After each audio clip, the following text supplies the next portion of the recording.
One cognitive process that illustrates how process-oriented realism functions is a viewer's understanding of character motivation. As we watch characters navigate the challenges of their world, we are often forced to figure out why they do the things they do. Oftentimes we immediately understand a character's motivation, but this is not always the case. How often we must do this and how difficult a task this is depends on the type of film we are viewing. In general, for example, the motivation of a character in an action movie is immediately clear. Moreover, understanding complex characters is not a primary reason for watching an action film. However, in the mini-plot of an independent or European art film, it is often less clear why characters do what they do. In addition, attempting to understand complex characters is one of the reasons why viewers watch this type of film. Research of understanding motivation grows out of social psychology, and like many areas of psychology, cognitive psychology has played a large role. Initial theories concern themselves with logical rules of attribution. However, they did not address the actual mental processes involved in applying these rules. This issue was not tackled until social cognitivists entered the picture and began exploring three categories of mental processing: identification, attribution, and integration. Identification involves how an observer perceives an action and identifies it as a meaningful act.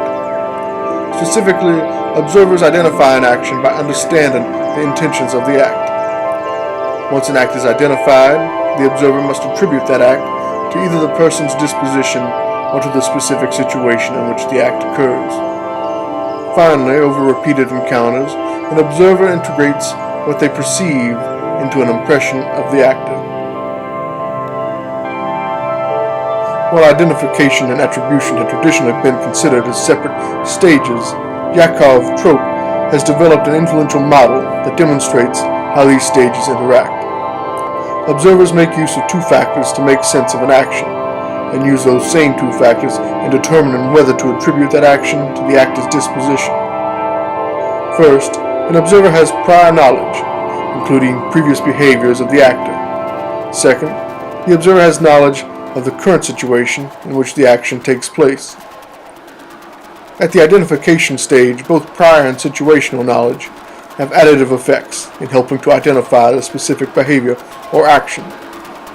For example, a behavior that seems aggressive is more likely to be considered aggressive if the situation seems to call for aggression, or the observer has previous knowledge of aggressive behavior by the actor.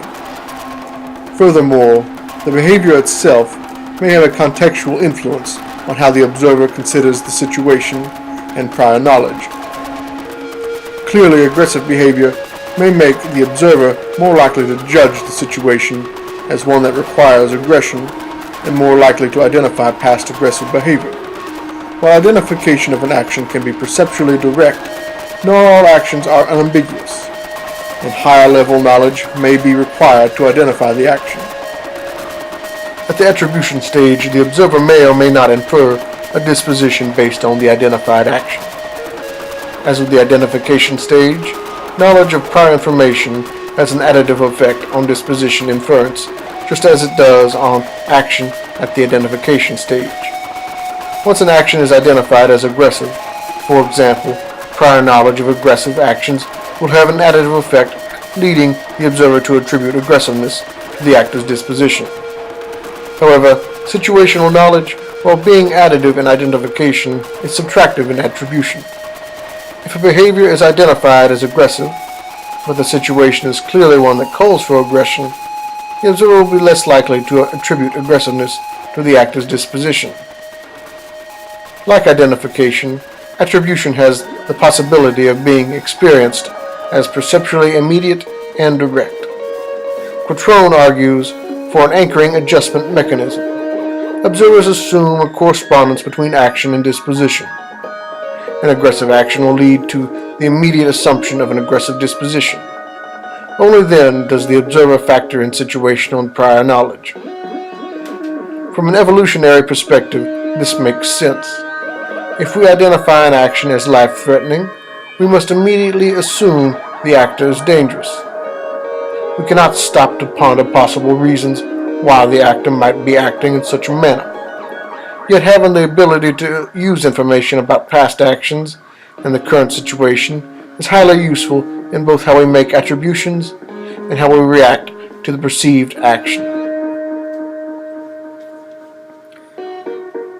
This work has been done on how, over time, we form an impression of a person. However, among the general features of how we integrate perceived actions over time into an overall impression, one is worth noting. Observers create impressions of others that are coherent. That is, we don't think of others as simply a collection of dispositions. Instead, we attempt to construct unifying explanations of who people are. Furthermore, these explanations then allow us to infer new dispositions for which we have no direct evidence. The ability to construct a coherent overall impression from a collection of dispositions means that people have a great deal of practical knowledge about how dispositions relate to one another.